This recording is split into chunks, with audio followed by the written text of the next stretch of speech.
What's going on, everybody? This is KJ, and I'm here to give you my ISL Season 3 recap. We did finish 6-4 with a +3 differential. However, that was not good enough to qualify for playoffs this season. Two of the games that we lost, we definitely could have won. We kind of were in all of the games, but two of the games, there were some unexpected things and kind of threw away some key checks and stuff, but it's all good. We still had a good season. 6-4 with a positive differential is never anything to be upset about, especially when you're in a league with such high competition. So right now ISL is in playoffs, but obviously we're not in it. So yeah, I wanted to do a recap just to give my sort of mindset on the entire season, like thought process around sort of just the big picture as a whole. So this is the team. Brought Victini to every game, and it performed very well.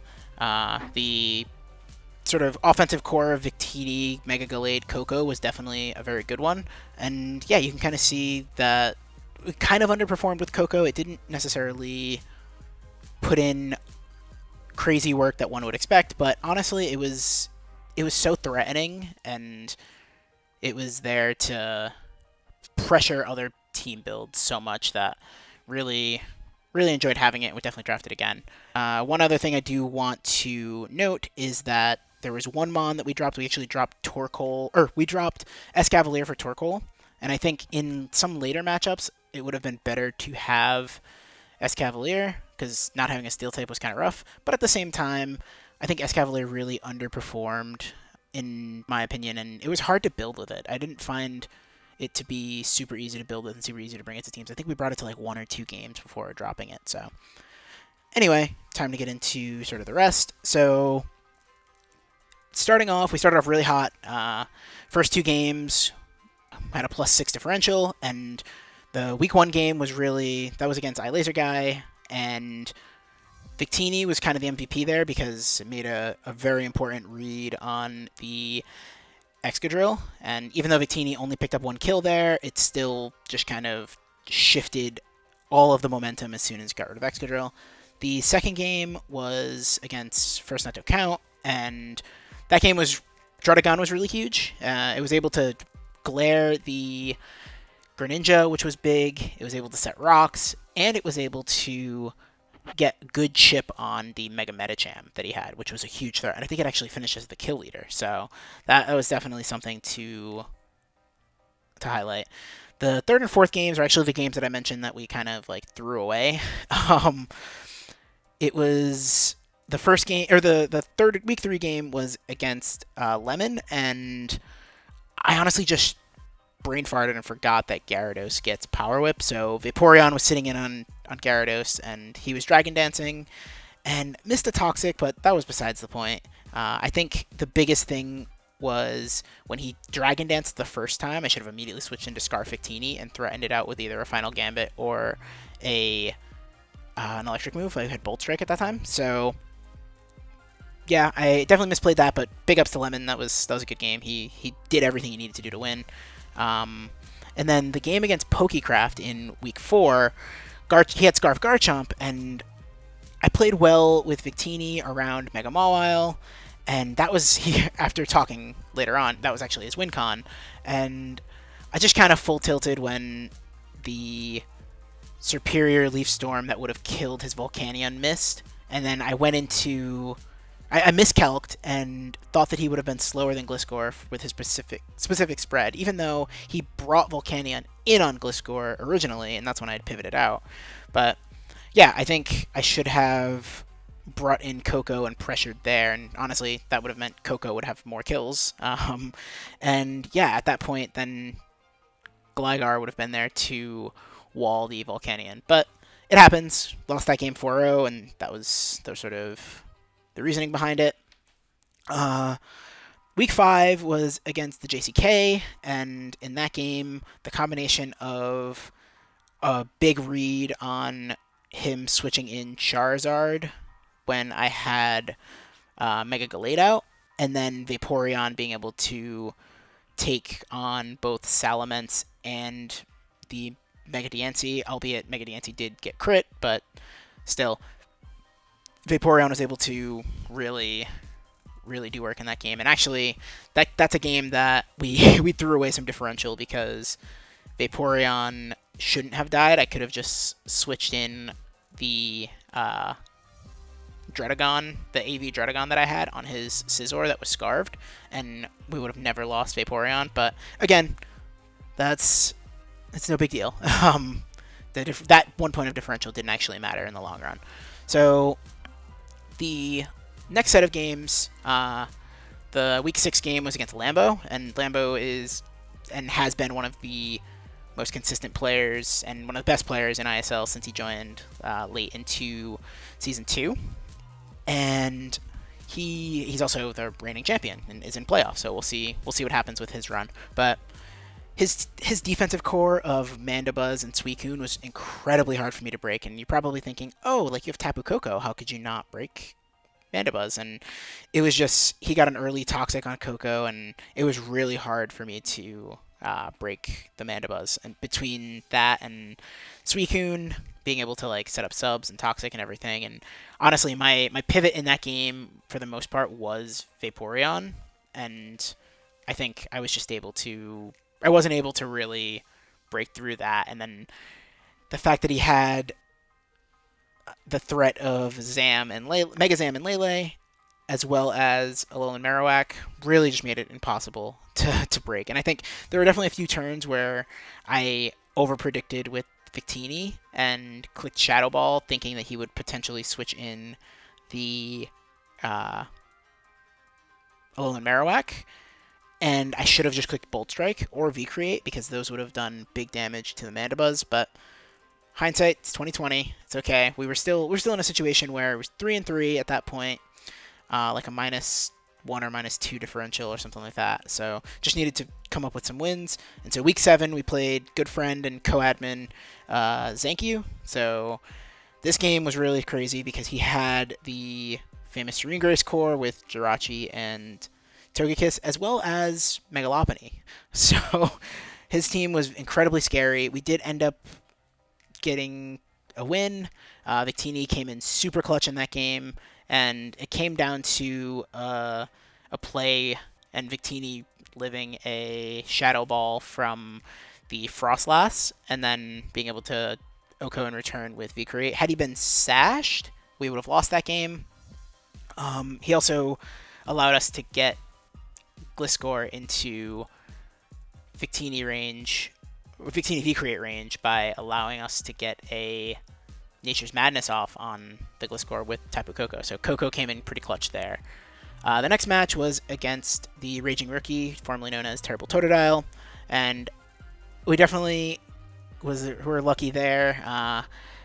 From lead, I think we kind of had control of that game because he led Modest Scarf Nidoking, and we led with Victini, bluffing the Scarf, and I thought that he would switch out, so I kind of went for an attack thinking, okay, if he thinks I'm Scarf, he's going to switch out, but if not, then the only way we don't have a good chance of surviving is if he's Modest Scarf. He was Modest Scarf, however, he did low roll, and Victini was able to live and then kill the Nidoking with a Psychic, so that was good. And then from there on, it was just a lot of pressure with sort of the rest of the Mons on the team, especially Yanmega. So Yanmega came in super clutch there. I was able to stall out a turn of Trick Room with it, and honestly, it just came in and picked up like 3 kills or something like that. So that was pretty huge. The next game was against Scamp, and Scamp is actually the 1 seed in the league, so he's been doing very well. He has a super busted Melmetal Rotom Heat team, but actually the MVP for him, and maybe for even his whole season, has been Mega Garchomp. Like, Mega Garchomp was able to... it was able to put so much pressure on me because I really didn't consider the fact that he could run double Dragon move, and so he had Outrage and Dragon Claw. I was thinking he would never bring Outrage because of the fact that I have Tapu Koko, and I switched Vaporeon in on it and just lost my Vaporeon turn 1. when I should have, after he Swords Danced. So I should have stayed in with my Torkoal and just clicked Will-O-Wisp to try to burn it, and that would have rendered it much less effective. But instead, I switched out, and Vaporeon ended up dying, and then I was behind from there on out. And then he was also EV'd to live a Ice Punch from Max Attack Jolly. I think it was Jolly. It was Jolly. Max Attack Jolly Mega Gallade, which was mind-boggling that he was able to do that. And then from there, I pretty much had to depend on Victini and Sun, and I just lost to a Zoroark bluffing as a Toxicroak. But I think even if he didn't have Zoroark bluffing, like, I think he said his Toxicroak was Scarved because his Zoroark was banded. So with Scarf Toxicroak, I still would have lost with Victini because I was banded Victini for more damage. But yeah, I definitely think that was a very good prep on his part, and I kind of wrote something off, and that's why I lost. So yeah, and then the last match was against another good friend, Rick, who did not actually draft his team. He took over sort of later on in the season. I think he took over in week 3. And yeah, he still had a solid team, but his team was very physical, and I think Torkoal was sort of the MVP there because it was able to put some stuff to sleep or yawn some things. It also caught a Donphan unexpectedly with a Solar Beam, so, and it did pick up a kill there. And if I hadn't misplayed it, it wouldn't have actually even gotten damage. But on the sleep turns, I kind of expected that he would switch out into the Talonflame, so I tried to catch it with a Rock Slide, and that didn't work out. But yeah, so that is sort of the results and who I thought were the Mons that were the MVPs in that specific week. So now we go to the awards. So the first award we have is most offensive Pokemon of the season, and this is definitely Victini. I mean, it came in and just hit hard every week. I was able to pick up kills in just about every game that it came to. It might have been every game, but it definitely, I mean, it had 10 kills, so it wasn't every game, but it averaged a kill a game. And it was the only Mon that I brought to every match. It definitely was a good Mon, and I definitely would draft it again. I think just being able to band it, being able to scarf it, being able to potentially run some Trick Room sets, as well as being able to put pressure and be able to pivot out. It just has so many things in its toolbox. I mean, you can run it physically, you can run it specially. Again, like I said, you can run like Trick Room service sets, Trick Room Focus Sash, Expert Belt, Life Orb. Yeah, it doesn't matter. And it has crazy coverage, and it actually has reasonable bulk too. Like being 100 across the board is great. I mean, its typing isn't the most defensive typing, with it being Fire and Psychic, and with that being weak to some priorities such as Aqua Jet, as well as being weak to rocks. But yeah, Victini's definitely been a lot of fun. The next Mon, I have the most defensive Pokemon of the season, and that is going to go to Druddigon. Druddigon was able to kind of shut down multiple teams. I mean, Glare, as well as the Rough Skin Rocky Helmet damage, like, it's just so good. Like, Druddigon's another Mon that, and I did actually draft it again, but Druddigon is a Mon that I would draft on a lot of teams, especially if you're looking for a low-tier dragon. Like, Druddigon is just so good. So, yeah. The next Mon, the support Pokemon of the season, and that's going to go to Vaporeon. Being able to Wish Pass and being able to potentially Toxic things, and it just also is super bulky and lives a lot of hits. I mean, it's funny because I think I used Vaporeon more offensively than most would, and I think that has been sort of really interesting, and I've really enjoyed it. But yeah, so Vaporeon, again, just being able to pivot with Baton Pass and Wish Pass and all of that stuff, it's been solid, and it's going to be kind of crazy because now it gets Flip Turn, which is basically the water version of U-Turn, so that makes it even more scary. The next Mon is going to go, or the next award rather, is going to go to Yanmega, and that is for the biggest surprise. I knew this thing was good, but man, did Yanmega impress me. I only brought it to 4 games, but in every game I brought it to, it did work. The one game that it actually didn't do work, I misplayed it, so there is that. I wish that I would have played that a little better because it was my win con, and I don't know why I played it the way I did, but that's beside the point. It's just so good. I mean, it has 2 great abilities, one being Tinted Lens, which just makes it be able to hit almost everything really hard, and then the other being Speed Boost, which I was able to utilize in multiple situations. And yeah, it's just a mon that I would really recommend to anyone. So the next mon, we have the biggest disappointment, and shout out to Tago, he's going to give me crap for this, just because he was trying to convince me to drop Kangaskhan and go more of a Sun Team route and pick up the Victory Bell in Tier 5 instead, but I thought that I would bring Kangaskhan to a game. I didn't bring Kangaskhan to a game, and that's kind of why it's the biggest disappointment.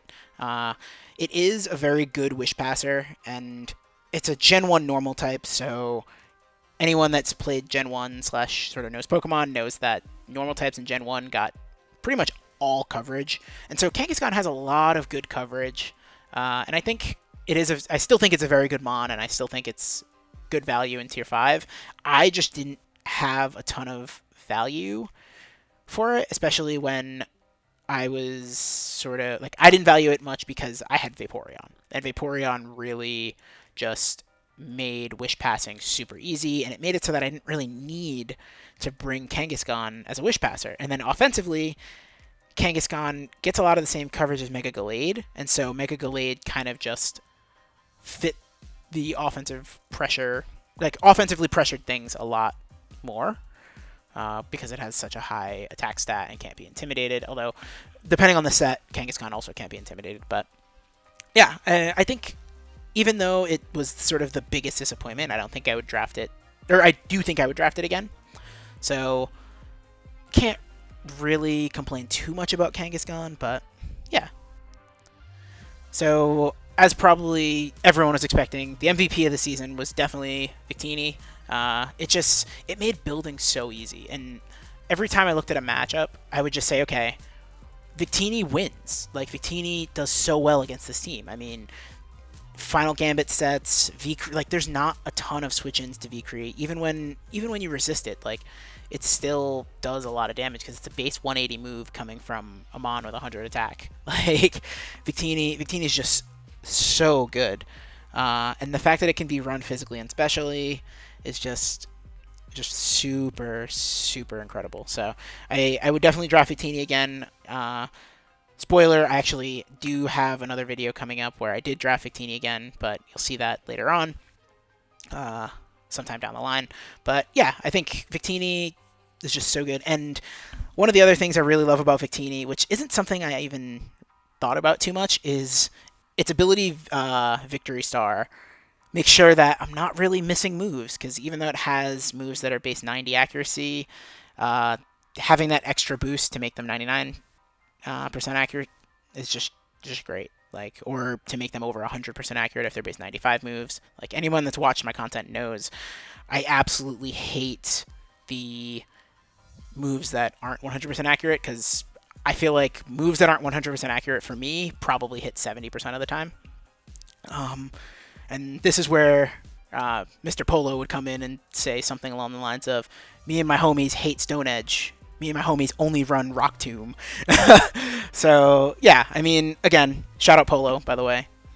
He's a real one. But I do think that the ability Victory Star really makes Victini just that much better. Like, not having to worry about missing V-Create and stuff like that. It's just super solid. Okay, so that's going to be it for the actual, like, recap. I just want to go into a couple of general announcements. So the first one is that we are rebranding. For those of you that have seen my UGL content, you know that I did end up going with the Cleveland Indeed's as my new team name. Got the logo commissioned by a good friend, Sarah. I'll follow up with her and potentially link her website in the description below. But yeah, so just wanted to sort of retire the San Francisco Arcaniners, and I did something similar after a couple of seasons of using the Dallas Starmies as my team name. So yeah, gonna roll with the Cleveland Indies for a while. I think it's a cool logo. It's sort of play on another sports team, the Cleveland Indians, and Indeedee is one of my favorite Gen 8 Pokemon, so I really wanted to sort of let it shine. And yeah, so things will be a little different for ISL Season 4, and we'll play it by ear and see how we feel about it. And maybe we'll bring back the San Francisco Arcaniners at some point, but gonna roll with the Cleveland Indeedees for now. The next thing that I want to discuss is actually that for ISL Season 4, we will be doing Galar decks, and that will be including the Isle of Armor DLC. So that means things that get Flip Turn, things that get Poltergeist, all of that stuff will be allowed. And that also means mons like Scyther and Lopunny and other random things. What else? Like Tauros and things like that. All of that stuff will be legal in ISL Season 4. We won't be doing Nat decks. And the plan is basically that for Season 4, we'll do Isle of Armor Galar decks DLC. And then after that, we should be wrapping up sometime around early November, ideally. And then that will put us right on track for ISL Season 5 to do Nat decks. And so that will include like the new legendary, which name is escaping me. That'll include the new Galarian birds. That'll include like the new Regis, all that good stuff. So really excited about that, and definitely want to just sort of highlight all of that stuff. And yeah, so those are going to be those are my sort of two announcements there, and just excited for Season 4 and excited to continue to give more content. So thanks everybody for watching this. If you do like this video, please hit the like button, leave comments, subscribe, all that good stuff. I do really appreciate it, and I've really enjoyed making content, so as long as people continue to want to watch it, I'm going to continue to keep making it. Draft League's been a lot of fun, and the community's great, so, but yeah, I really appreciate all the support, and with that, I'm actually going to be out of here. All right, peace.